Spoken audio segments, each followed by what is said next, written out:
अस्सलाम वालेकुम नाजरीन, लेट अली शो यू के इस खुसूसी प्रोग्राम में आप सबको खुशामदेद। आज हमारे साथ एक बहुत अहम शख्सियत मौजूद हैं, मियाँ इबाद फारूक। अभी हाल ही के अंदर ये मिलिट्री ट्रायल्स और कन्विक्शन और अपना सेंटेंस पूरा करके बाहर निकले हैं और बड़ी फैनफेयर से बाहर निकले। पहले तो ये बताएं, आपके क्या हाल हैं? मुबारक हो आपको, आपने अपनी कैद और जुर्म जो आपका था वो पूरा करके आप निकले हैं। तो पहले मुबारक हो आपको। क्या जुर्म था ये आपके ख्याल से? बात हाँ, बहुत शुक्रिया आपका। जज़ाकल्लाह खैर मुबारक। और जो जुर्म की बात है तो वो तो अभी तक मुझे भी समझ नहीं आ रहा कि जुर्म क्या था। बट ये है कि हम अपने लीडर के लिए रहे हैं अंदर, और इंशाल्लाह दोबारा भी तैयार हैं, बार बार जाने के लिए तैयार हैं। 2023 मई के महीने के अंदर पंजाब में जो इंतखाबात होने वाले थे, आप बेसिकली नहीं हुए, जो मुलतवी कर दिए गए, उसकी बिल्कुल। तैयारियां कर रहे थे जब ये 9 मई के वाकयात हुए। तो हमें जरा बताएं कि बिल्कुल क्या हो एग्जैक्टली। रहा था उस वक्त, कैसे हुआ, और फिर आप इस पूरे सिलसिले के अंदर कैसे फंसे। उस वक्त चूंकि 14 मई को हमारे इलेक्शन थे और टिकट भी मुझे मिल गई थी और हमारी तैयारियां रूज पे थी। और ये जो अभी फार्म 47 की जो पैदावार गवर्नमेंट है, और वो उस वक्त उनको अंदाज़ा हो गया था, या जितने भी मुल्क के अंदर हमारे जो सियासी मुखालफत की जो जमातें हैं वो सारी ये अंदाज़ा लगा चुकी थी कि इस वक्त इनको किसी सूरत में नंबर नहीं मिलने वाला। किसी सूरत में जो है ना वो ये हमें पीटीआई को compete नहीं कर सकते। पाकिस्तान की यूथ की जो पार्टी है, जो पाकिस्तान की क्या दुनिया की बड़ी नंबर नंबर 6 पे पार्टी है, और फिर उसको ये compete नहीं कर सकते थे। इस वजह से आपको पता है फिर इन्होंने हमारे ये जो बड़े बड़े ड्रामे करके हम सबको पकड़ लिया। कहाँ थे आप, कैसे पकड़े गए, और उसके बाद क्या हुआ आपके साथ? 9 मई का तो सारा केस आपको पता है। तो मैं लिबर्टी चौक में था, उसके बाद फिर कुछ ही देर बाद उसके पकड़ा गया, और बस यही केस है सारा। और उस केस को भी अब 2 साल से, उस वाकये जी, को नौ दो मई साल को से पकड़ा गया था, 9 मई से ही मेरी इस वक्त मैं रिलीज हुआ जेल से। आपको जेल भेजा गया, फिर मिलिट्री ट्रायल्स हुई।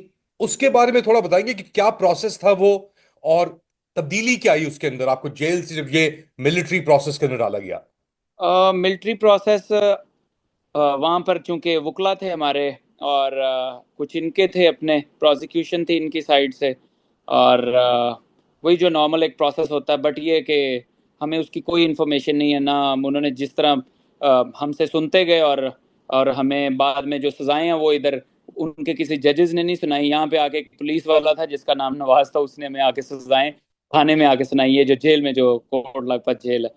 तो जी। अभी फिलहाल कितने लोग हैं इस वक्त जेलों में पंजाब के अंदर, ना सिर्फ मिलिट्री ट्रायल्स के अंदर बट ओवरऑल जो पाकिस्तान तहरीक इंसाफ के साथ मुंसलिक हैं? हजारों के हिसाब से हैं, मैं आपको कोई फिगर नहीं बता सकता एग्जैक्ट। बट ये कि मुझे पता चला, जो मेरी इन्फॉर्मेशन है उसके मुताबिक हजारों के तादाद से वो अंदर हैं। अलबत्ता जो मिलिट्री के जो प्रिजनर्स हैं वो ऑलमोस्ट 60 के करीब हैं।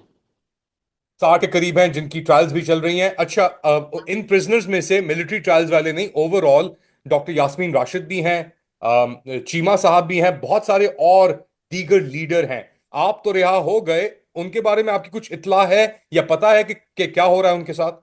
देखें, मुझे इस चीज़ की इतला तो नहीं है कि वो कब आएंगे या क्या प्रोसेस है या किस तरह, क्योंकि मुझे इतना अंदाज़ा है कि कोई गुनाह ही नहीं है। तो फिर बस ऐसे ही सारे जेलों में पड़े। आप देखें हमारा लीडर जो है इमरान खान, अल्लाह की उन पर रहमतें और बरकतें नाजिल हो, कि वो उनका कोई गुनाह नहीं, उन्होंने कभी पाकिस्तान का कानून नहीं तोड़ा, और 300 उन पे एफआईआर हैं और अभी भी बैठे में।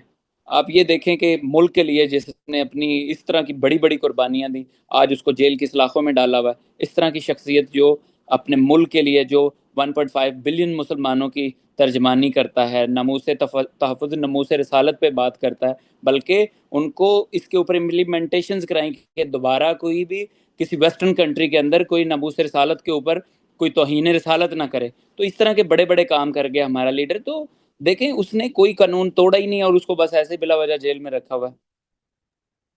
2 साल आपने कैद में गुजारे, चीजें बहुत तब्दील हुई बाहर। एक तो इलेक्शंस मुलतवी होते रहे, पंजाब के अंदर भी हुए, केपी के अंदर तो गवर्नर ने डेट ही नहीं दी। फिर पाकिस्तान के अंदर भी इलेक्शन डिले हुए, 8 फरवरी का डाका पड़ा, मैंडेट के ऊपर चोरी हुई। फिर हमने देखा आईनी तरामीम लेके आई गई, 26 नवंबर के वाकयात हुए। इतना सब कुछ हो चुका है इस 2 साल के अंदर अंदर जो आप रहे, आपको अंदाजा था जब आप बाहर निकले इतनी तब्दीली आपने देखी? क्या तब्दीली आपने देखी है ऐसा? मुझे जो बड़ी तब्दीली ये नज़र आई कि मैं अपने लीडर को उसके लिए निकला, और अभी तक जो हम जिस काम के लिए मेरे लीडर ने जदोजहद की, वो आज तक हमारा काम अभी तक नहीं हो सका। और इंशाल्लाह वो जो मेरे लीडर का ख्वाब है, वो मदीना की रियासत है, वो जब तक पूरा नहीं होता हमारे पाकिस्तान में कोई तब्दीली नहीं आ सकती, क्योंकि जब तक इंसाफ का निज़ाम नहीं आएगा, यहाँ पे किसी किस्म का कोई स्पेस प्रोजेक्ट या कोई आईटी की जो बड़े बड़े प्रोजेक्ट्स हैं, या फिर एरोबैटिक्स या रोबोटिक्स टेक्नोलॉजी, वो पाकिस्तान में नहीं आ सकती, काम नहीं हो सकती। जो बिलियंस ऑफ डॉलर की पाकिस्तान के अंदर इन्वेस्टमेंट जो करना चाहते हैं, क्योंकि मैं ज़ाती तौर पे बहुत सारी ऐसी चाइनीज़ फर्म्स को जानता हूँ जिनके साथ मेरी बातचीत भी हुई, और मैं मिलता रहता हूँ, मेरे पुराने ताल्लुकात हैं, जो काम करना चाहते हैं पाकिस्तान के अंदर, लेकिन सिर्फ और सिर्फ पोलिटिकल अनस्टेबिलिटी की वजह से कोई भी बंदा पाकिस्तान के अंदर इन्वेस्टमेंट नहीं करना चाह रहा।